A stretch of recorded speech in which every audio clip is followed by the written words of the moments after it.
Hello, welcome to Week 9's class. Today we will introduce a new concept. It's called Carnot cycle.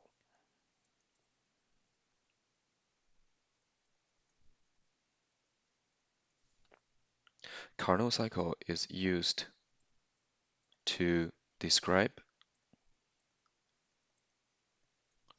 reversible cycles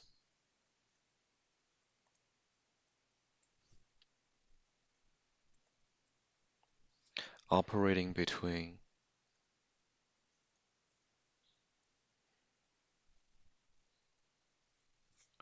two thermal reservoirs.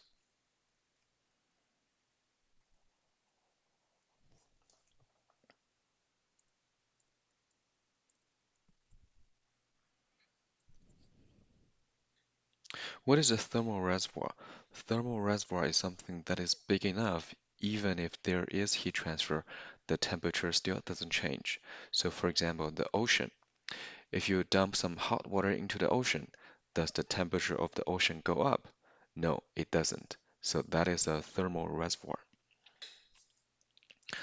So let's start from the definition of a Carnot cycle. Carnot cycle is a series of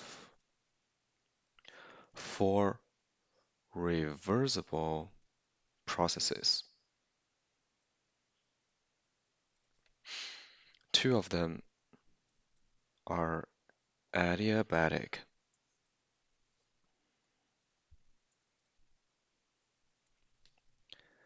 meaning there's no heat transfer, and the other two are isothermal processes.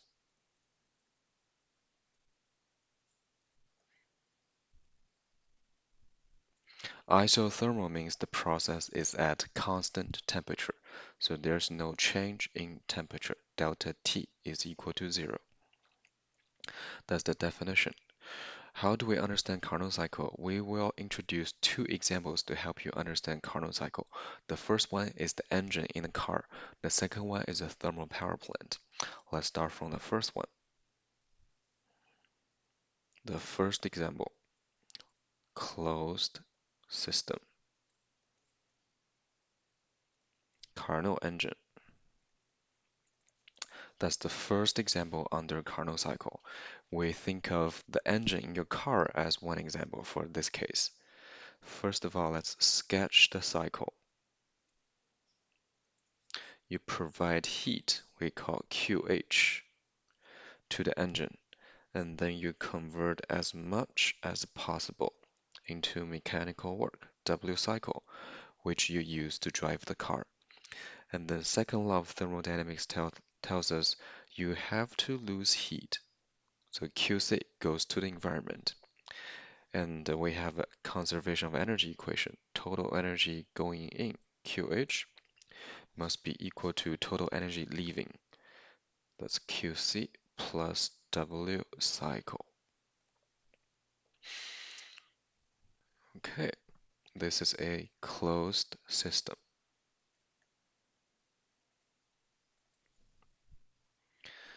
And now let's think of how the engine works.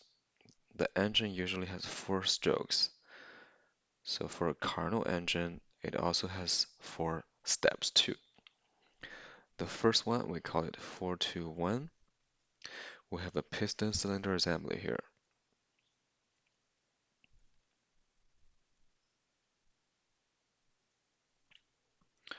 First step, 4-2-1. What happens is you provide the heat at a high temperature, TH, into the gas. We call it process 4-2-1. And the name is isothermal expansion. This process is to provide heat to the gas, so it will expand. And then the next step is process 1-2.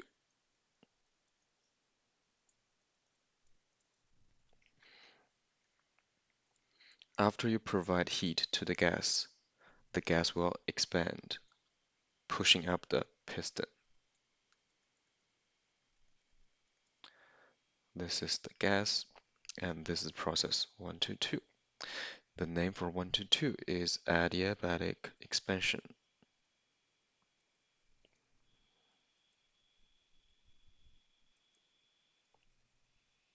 And the gas is pushing up the piston, so it generates work, positive work. And after 122, we have process 223.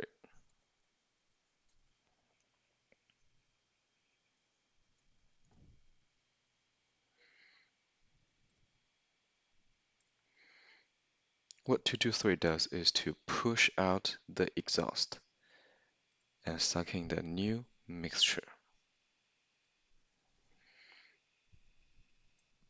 So what 223 does is to release the heat, Q code, into the environment. The name of process 223 is isothermal compression. What happens is the gas will lose heat, QC, to the environment. Losing heat, negative. This process 223. And after process 223, we have last step, process 324. After you suck in a new mixture, before you burn it, you have to compress it. That's what 324 does.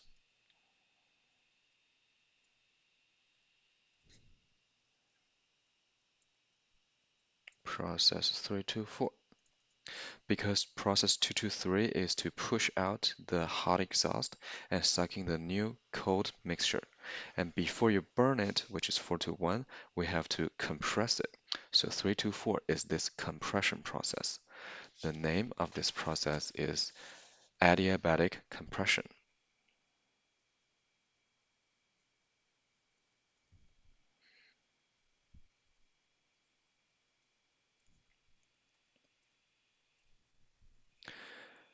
You compress the gas, so gas consumes work. Consuming work, it should be negative work. So that's one application of Carnot cycle to the engine setup. Okay, so next one, let's sketch the process on a P versus nu diagram. We have a P versus nu diagram. P is pressure, nu is specific volume. And then, as always, we sketch the vapor dome. On a P versus nu diagram, we have constant temperature lines. They curve down, go straight, and then curve down again. Let's sketch two of them because we have two temperatures in this example. First one is T hot, second one is T cold, release heat to the ambient temperature, T cold. So the top one should be T hot, the bottom one should be T cold, because the higher this line is, the higher the temperature it represents. So let's do 421 first. 421. 421, you can see, is at TH, and the name for 421 is isothermal expansion. Isothermal means the temperature does not change. So that means process 421 must be at TH. So 421 must be on this TH line. And we tell you everything in this process is in the superheated gas phase. So 421 must be to the right side of the vapor dome and on TH line. So let's say number 4 is here. Number 4 is here. So where should be number 1? Number 1 should be on this TH line too, because this is an isothermal process. Temperature does not change. And then it is an expansion process because it is expansion. So the x-coordinate, which is specific volume, becomes bigger. So 421 must go to the right.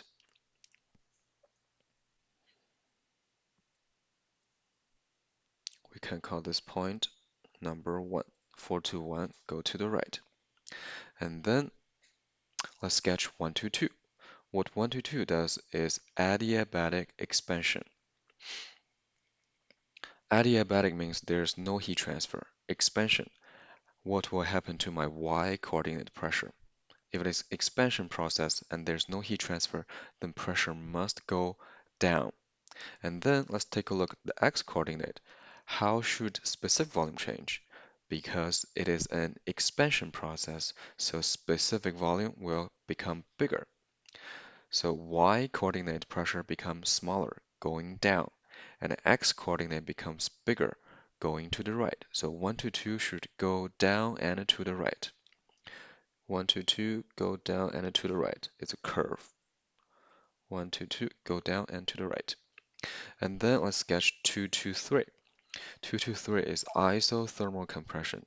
Isothermal means there's no temperature change, so 223 must be on TC line. And then what is the direction? Because this is a compression process, so specific volume, which is the x coordinate, becomes smaller, which means 223 must go to the left.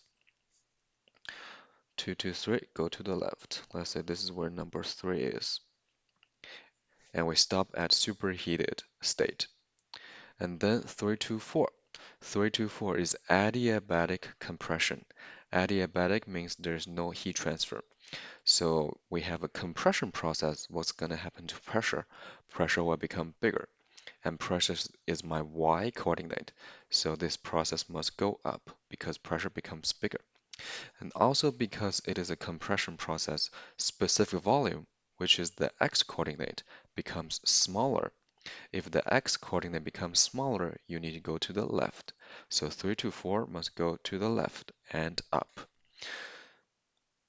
And then you end up at number 4. This is how you sketch the process. So now what have you noticed?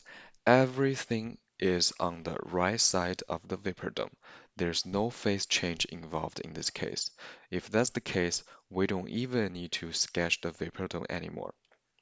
So what we do is we just focus on this section included in the right dot. And then sketch another one, P versus nu diagram. This time we do not even need to sketch the vapor dome because everything is to the right side of the vapor dome. So let's sketch the constant temperature lines towards the at the right side of the vapor dome. Constant temperature lines just curve down. So curve down, curve down. Top one is T hot and lower one is T cold. And then 421, just copy what we did before. And then 122, go down and to the right. 122, 122 is slightly curved. And then 223 and 324.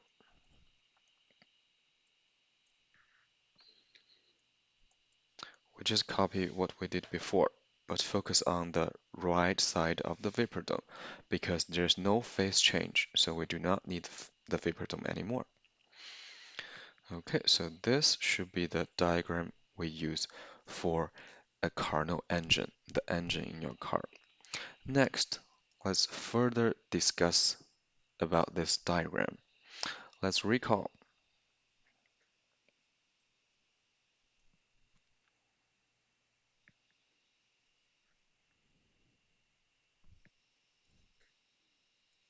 When we have a P versus volume diagram, and the process is like this, 1 to 2, we learned the area under the curve must tell you something. Do you remember that? On a P versus V diagram, be careful here, this is volume, not specific volume.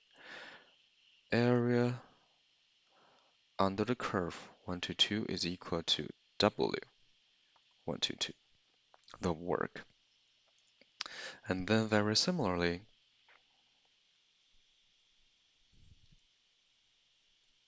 if you have a P versus nu diagram, Same process, 1 to 2.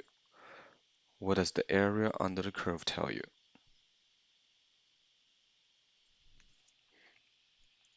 The reason why work 1 to 2 is equal to area under 1 to 2 on the P versus V diagram is because work is calculated by this equation, integral P dV from V1 to V2. And on this diagram, pressure is the height and the volume is the length. Height multiplied by length, that gives you area. So that's why it's equal to area. And then on a P versus nu diagram,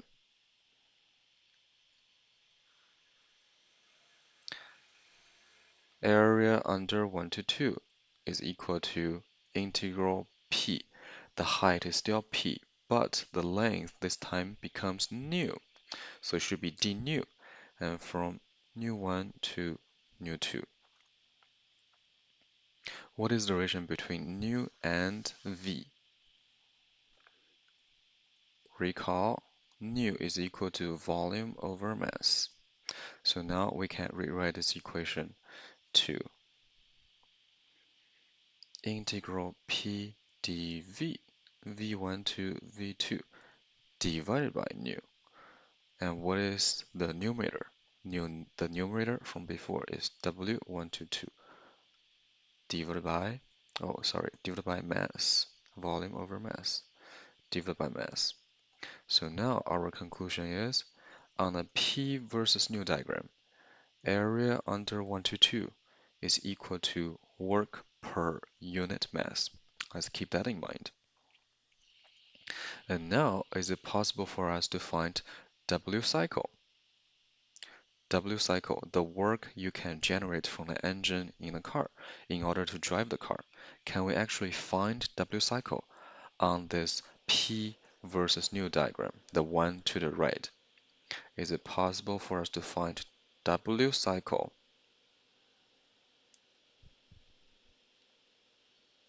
on this diagram? Let's do that. Okay, so now this is the diagram we just sketched. And then how do we calculate W cycle? What we do is very easy. You just combine the work from each step. So that's why the right-hand side is the combination of the work from each step. W421, W122, W223, and W324 is the combination of the work from each step, and that is equal to W cycle. Next, let's pay attention to the sign before each work. W421 has a positive sign before it. Why? Because 421 is a isothermal expansion process. Because it is expansion, so the gas generates work.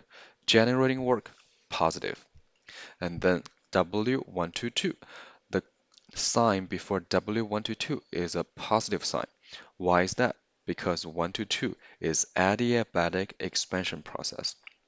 For an expansion process, the gas generates work.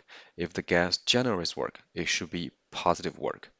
However, when you move on to 223, it's a negative sign. Why is that? Because process 223 is isothermal compression. If it is a compression process, you compress the gas consumes work. If the gas consumes work, the work should be negative. That's why the sign before W223 must be negative. And then the same thing happens for 324. 324 is adiabatic compression process. Because it is a compression process, you compress the gas. The gas consumes work. Consuming work, consuming work, then the work must be negative. So that's why the coefficient here for 223 and 324 must be negative. Okay, and now let's recall we said on a P versus nu diagram, W per unit mass can be represented from here on a P versus nu diagram. Area under the curve is equal to work per unit mass. Area under 1 to 2 must be equal to work per unit mass. Let's keep that in mind. So now what we can do is W421 per unit mass must be area under 421 on this diagram.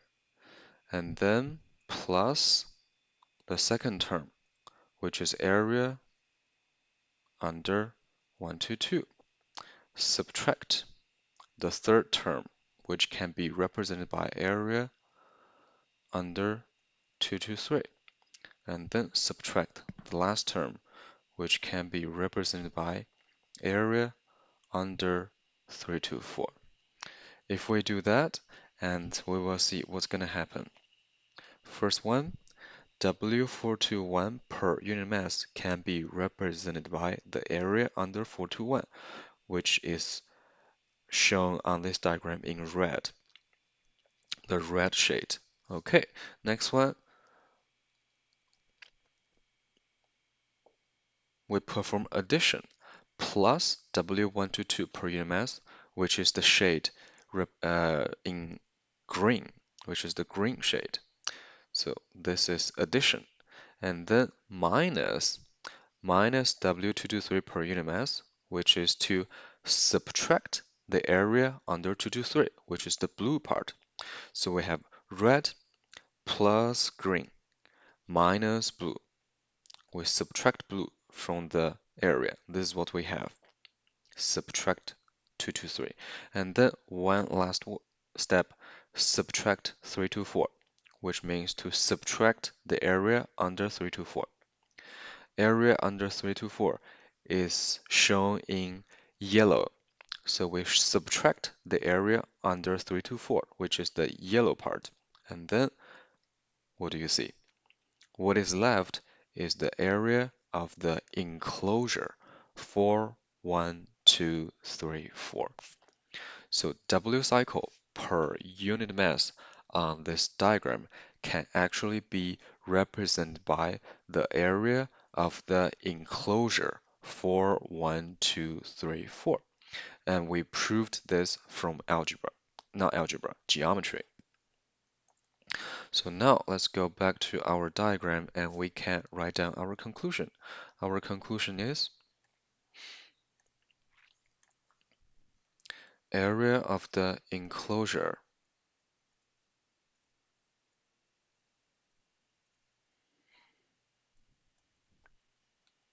area of the enclosure 4212324 is equal to W cycle per unit mass.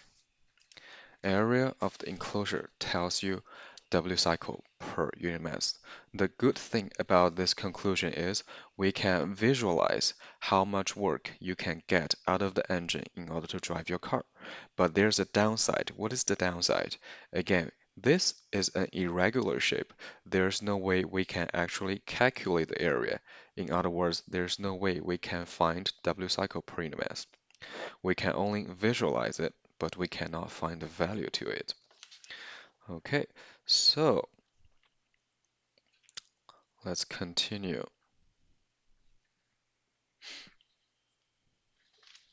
Well, let's just write it again here. If you have a P versus nu diagram, and then you have your engine, the diagram looks like this. Just what we did before. We copy that.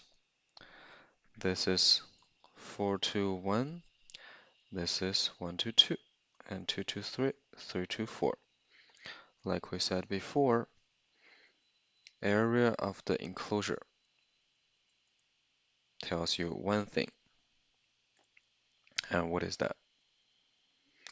Area of 4123 tells you W cycle per unit mass. That's the first conclusion from today. And next, if you have an engine, what do you want to know about your engine before you purchase that? You want to know the efficiency of the engine. Efficiency is always defined as purpose over cost. What is the purpose of the engine?